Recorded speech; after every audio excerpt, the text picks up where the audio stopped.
So this Russell Little's here. We're back at AuthorTalk with Sandy and Amy. I'm very excited about being back and getting back to AuthorTalk. We've been off for about 3 weeks, Sandy and Amy. We have, and we missed you while you were gone. And one of the things today on our Author Talk we wanted to talk about was talk to the author, and that will be you today, Russell. You are our special guest of the day, besides being the host, because you just got back from this amazing trip, got all your pictures. So I want you to share some of your trip with us and some of your pictures. Okay, well, I love doing that. I have a few stories, as you can imagine. I can only imagine. So we flew in about 3 weeks ago to Shanghai. And I guess the thing I can say about Shanghai is, and by the way, you should go to Shanghai. When you go to Shanghai, you see the future. You see the good future and you see the bad future. It's just amazing. Wow. Let me see. I'm actually having to look a little bit for. This is Shanghai at night. Wow. Where are all those people? Who are all those people? Is that the tourist people? No. And do we have some feedback? Not anymore. Okay. So the thing about Shanghai is no matter what science fiction movie you've ever seen of a city, it's not as amazing and as futuristic as Shanghai is now. And it is, the trains are like 3 and 4 generations ahead of our train. I was just stunned by it. The bicycles, this is one of the amazing things. This is one of the 2 or 3 stories I wanted to tell you guys. On some things, China is so far ahead of us, it's just shocking. And then on some things, they're so far behind us, and it's hard to understand how you can be so far ahead and so far behind at the same time. Give us an example. Okay, bicycles. Very simple thing, but let's see. Bicycles in Shanghai and all across the metropolitan areas in China, they have thousands and thousands more rental bicycles than we have here. Okay. But you can get on your phone on the way to where you're going to get a bike, and each bike has its own GPS system and contact, and you can contact that bicycle and see where the bicycles are available, and you can reserve that bike for you so no one else can unlock it, and it will wait for you for 20 minutes or so. And then when you get there, you can check in with it, and it has a place to put your phone on the bicycle, and it has a Wi-Fi for you on the bicycle, and it has a GPS, so if you get lost, the bicycle can tell you where you are and how to get where you want to go. Wow. And that's their bicycles. And you pay for it on your phone. Boom, boom, boom. It was amazing. That is awesome. So tell us one of the ways that they're behind and not ahead of us. Besides pollution, is that the main way? The pollution is stunning. I was ready for the pollution. One of the reasons I went was to see the pollution. You can't be ready for it. It's just shocking. We had blue sky days in Xi'an, in Beijing, in Shanghai. We had 2 blue sky days, and we had blue sky days in Hong Kong. And all the Chinese that I was with were shocked. And on the days you don't have blue sky. And the reason, by the way, we had blue sky days in Beijing is because the Communist Party had their meeting, their big conference 5-year meeting the week before. And so they had stopped the industries and the cars in Beijing. And did you know that Beijing has 42 million people in it? I did not. I had no idea. 42 million. That's a lot. They have 20 million people that are. What radius? I mean, like we know Houston is really spread out for a city. How big would you say that Beijing is? There is 42 million people in about half the radius of Houston. Oh my God. And here's the thing about that is it's so amazing is, you have your 30 million in Shanghai, your 42 million in Beijing. These are first level cities. When someone was talking about their city, now Houston has about 4 million. There, 10 million is considered a third level city. What do you mean by third level city? In other words, they're considered little places. Oh, Oh, And they're twice as big as Houston. wow. And their trains are like something from the space age. They're so smooth and fast. They're like 3 generations ahead of ours. It's shocking.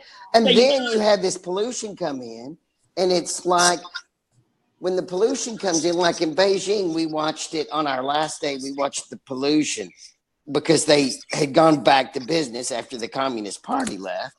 And the pollution just came in like a wave. And then everything's gray and brown.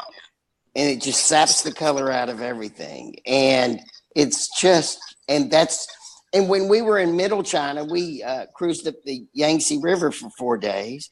And we had, in the middle of the country, not where there's any cities, the whole sky was that gray pollution, almost black, all day, every day. Oh, man. And that comes from the cities? The pollution from the cities just comes out and takes over the whole country then? Yeah. And, they report that they're opening a new coal plant every week. I don't believe it. I can't believe it. I can't believe it. But when you see in the middle of the country where there's no city and it's still covered in gray pollution, it's just shocking. And the people there are so spectacular.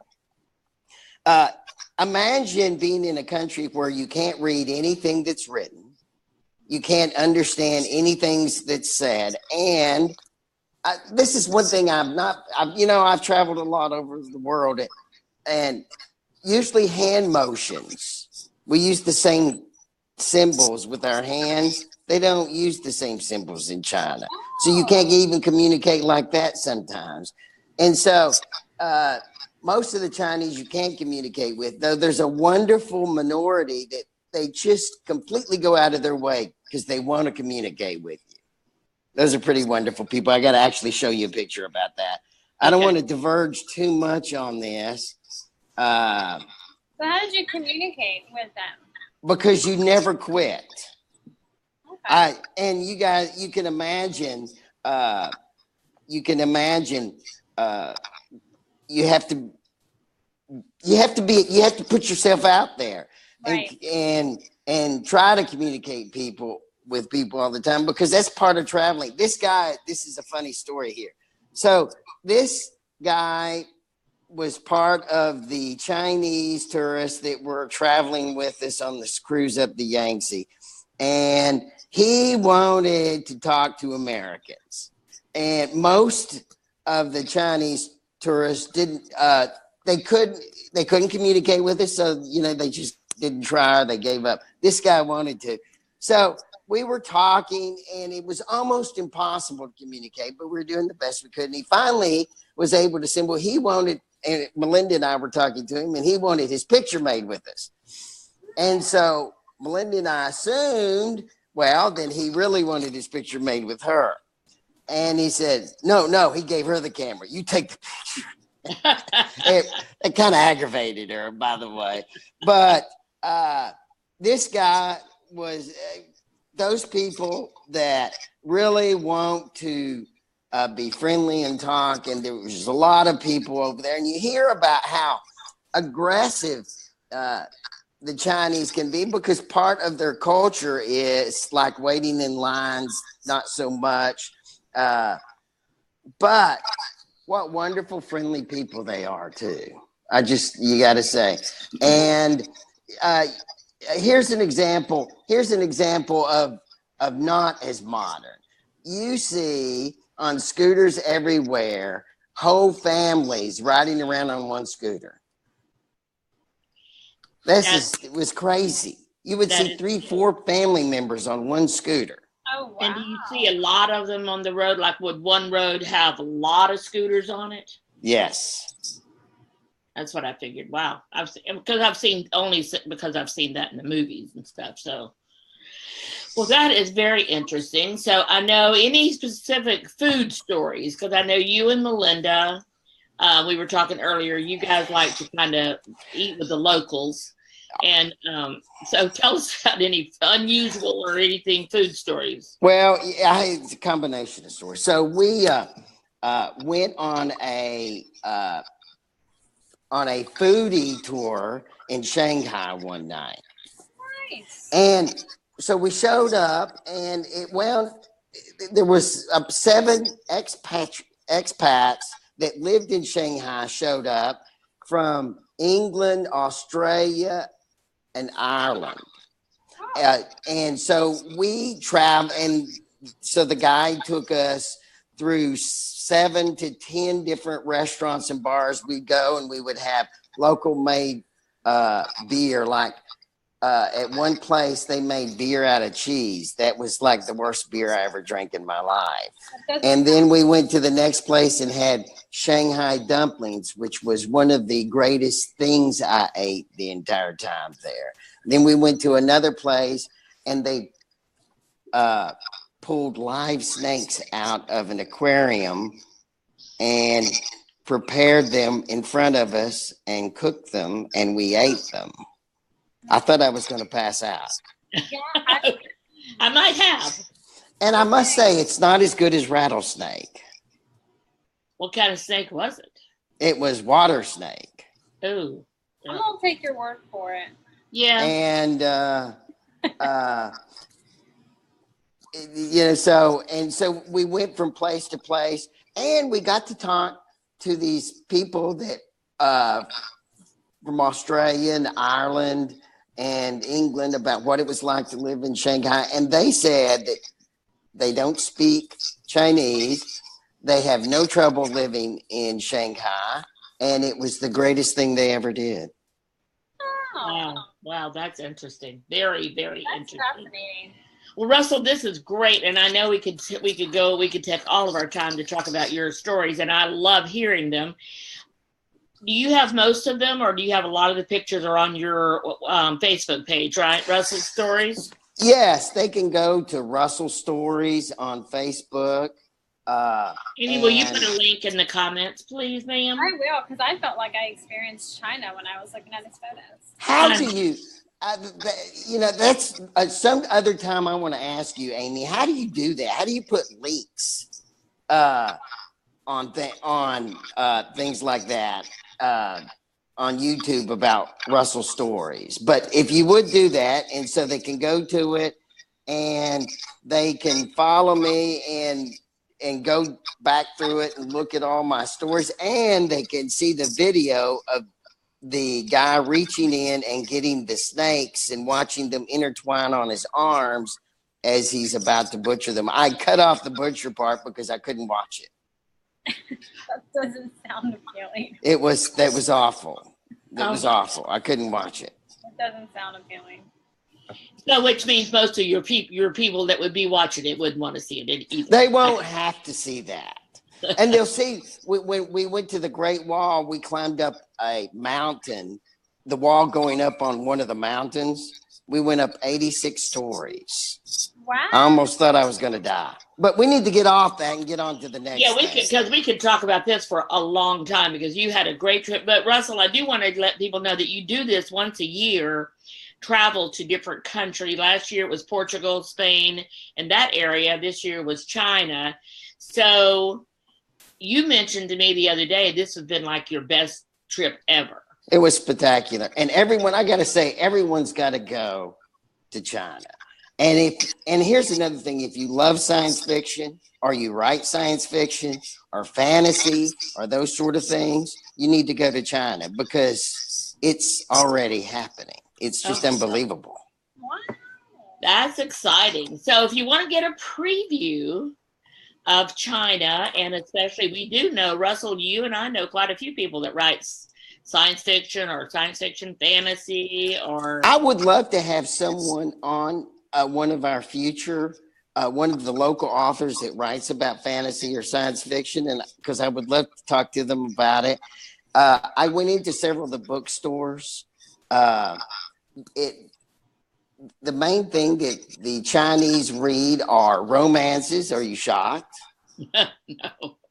Romances, and those they're not comic books, but they're the next level up. What are those called? Graphic novels. Boom. Graphic novels is the big thing in China. And I went through 3 bookstores. It was all romance on one wall and graphic novels on the other. It was because I had to look. So you know where that's good for all these authors that we know, because this is AuthorTalk, for all the authors we know that are considering graphic novels. And that's usually Amy's age, that are a lot of millennials are doing the graphic novels. China's a great place to sell them then. So that's one of the things we want to look at is, where do you sell your books? And they would also have to consider, because I actually talked to some of the Chinese about it, they have to consider being acceptable to the government. That's true. That's true. Yeah. Oh, you didn't like that, Amy. I understand you guys have been teaching a course that I missed while I was in Yes, and so thank you. That was a great lead-in. I love that. Well, I understand Amy's been teaching the last couple of weeks. What have you been talking about the last 2 weeks, Amy?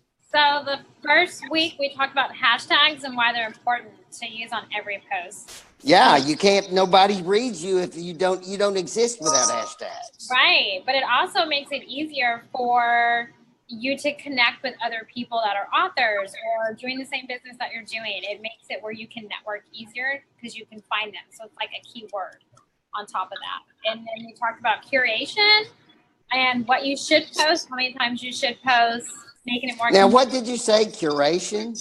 Yeah, like curating or creating your post. Curating, yeah, what I like. I like to say I'm creating a post, but it's specific. It's a technical term, I guess. And so explain what exactly is curation. Yeah, what is it?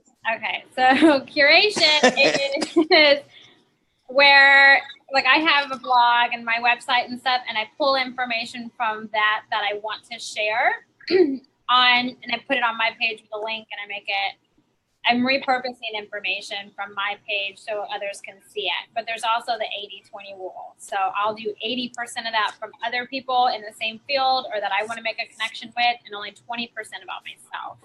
So only 2 posts are about my website or my business in general. So have you talked yet about, or are you going to talk about the whole fact, because it's one thing that I've always needed help for is the whole concept that you can prepare stuff, right? But if people, there's so much out there that if to connect with the people that might be interested in what you prepare, right? So yes, so we briefly talked about that. You did talk about that, right? So. That's what hashtags is for too, right? That the hashtags and tagging people. And that was one of the things we found out. There were some people that didn't exactly know how or when to tag people, and you helped them with that, Amy. Right. So the best thing to do, Russell, that you missed is when you're trying to build a connection with another author that writes in the same genre that you write in, or a different, writes in mystery, but maybe not murder mystery, and they write fantasy mystery, I don't know, something like that. And you want to connect with them, you like their books, and you want to build a relationship with them, share a post that they do and tag them in it. That way you're giving credit to the person that actually posted it, and it's a way of honoring them and respecting. Is that 80-20 rule? Right. It is. It is. It's kind of a backdoor 20 doing the 80, right? Yeah. It is. Kind of. But it's also a way of building relationships, which, you know, as the old school, or as someone posted yesterday, I'm a pre-millennial. So one of the most important thing about marketing is building relationships. So if you want to build a relationship with somebody that's, you know, either writes in the same genre or a different genre, they have a lot of followers. You want to have access to their followers. Then a good thing is to, you know, curate some of their posts, put them on yours, and tag them so they know you're doing that. So their followers know you're doing that. So a way to do that, Russell, that you missed is if you have an author that you like that blogs and you like reading their blogs, then you post one of their blogs, you tag them in it to show that you respect them and stuff, and use a hashtag that they genuinely use along with yours. So if people look up certain hashtags, you're going to pop up along with the person that you're trying to. That's an incredible trick. I love that trick.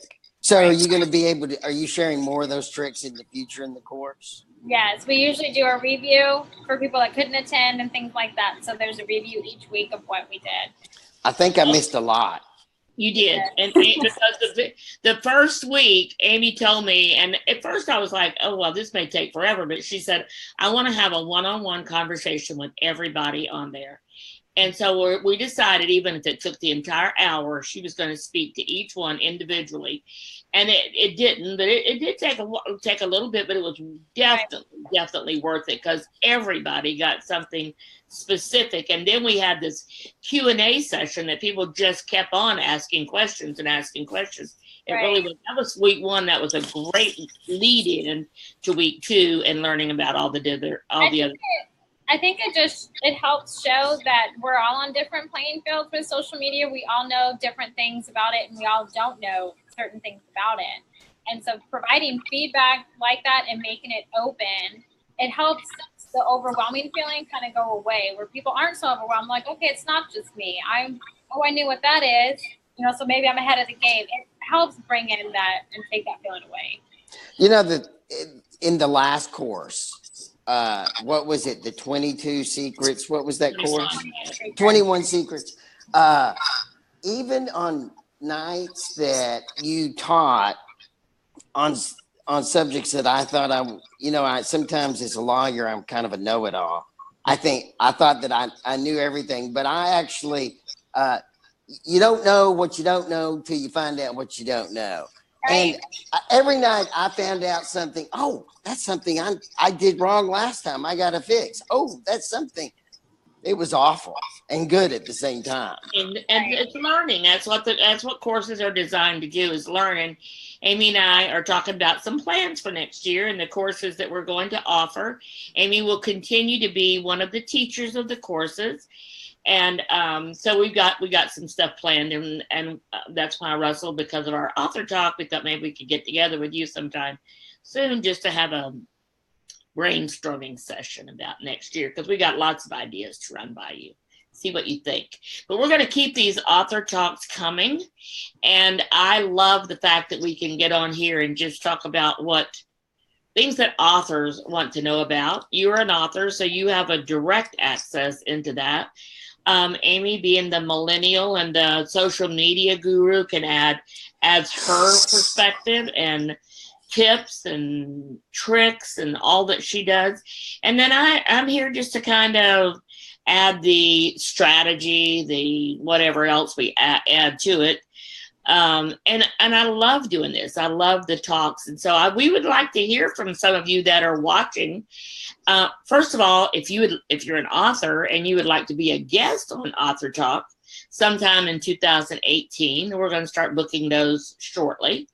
And in the future, we're going to do one a week. So every Monday morning, 11 a.m., here we are. We're going to have, unless I'm in trial.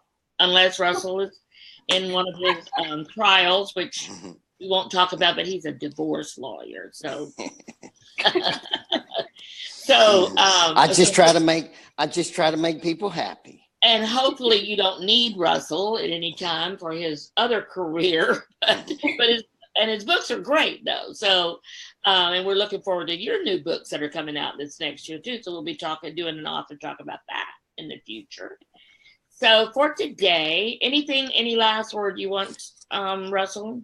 Well, you have a course coming up, and you asked me to speak about the Reddit.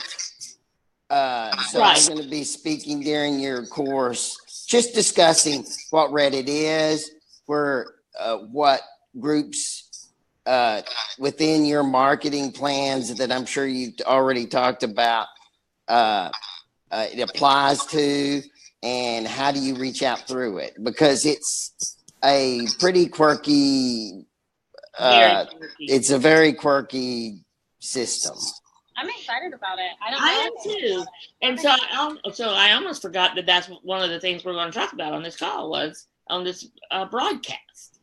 So this Thursday in the course, so the first 2 weeks have been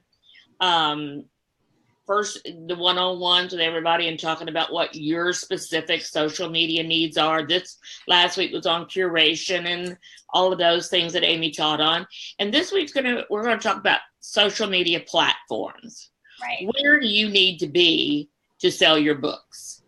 Well, so obviously they have to know who their market, who they're trying to get to, right? Gosh, isn't that a marketing thing? Because Facebook has one group. Reddit is kind of a different group of people. And of course, the great thing about Reddit, and I'll end here and shut up. The great thing about Reddit is, and you and I have talked about this, when I would hit home runs on Reddit, it would wrap around the whole world.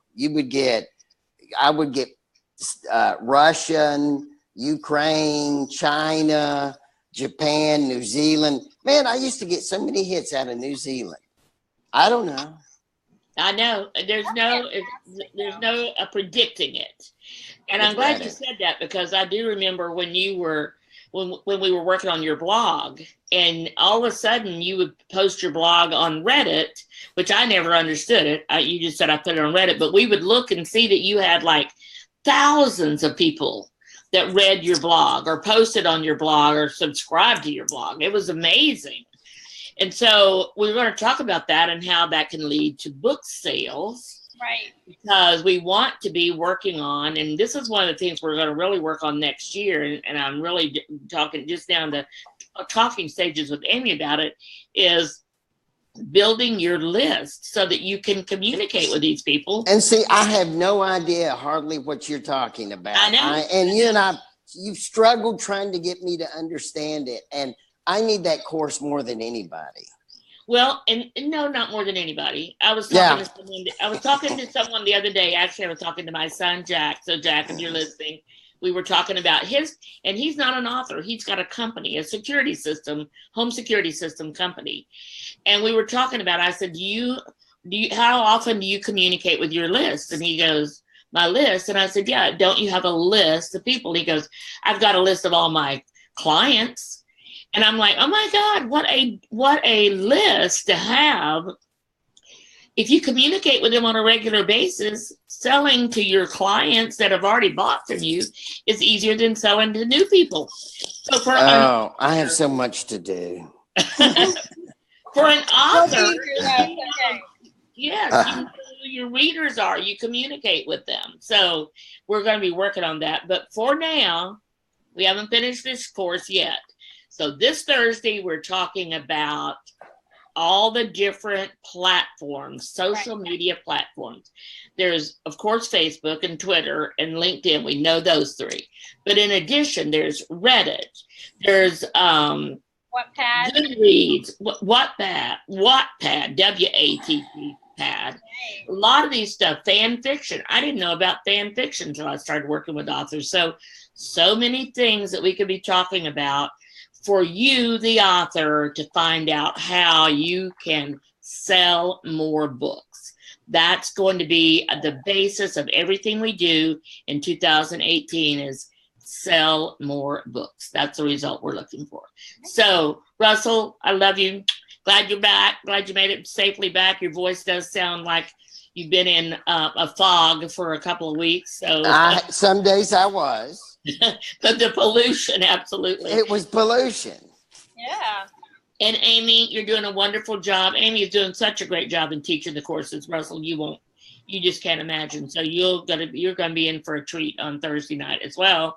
And then we'll close out the last week with talking about other things like your blog, your podcast, all those kind of things you can do, which are a form of social media. So thank you both for today. It's awesome.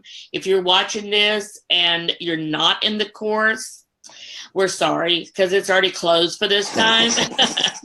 But we want to tell you what fun we're having because we want you in the next course, which will be in January. So stay tuned. And thank you for joining us on AuthorTalk.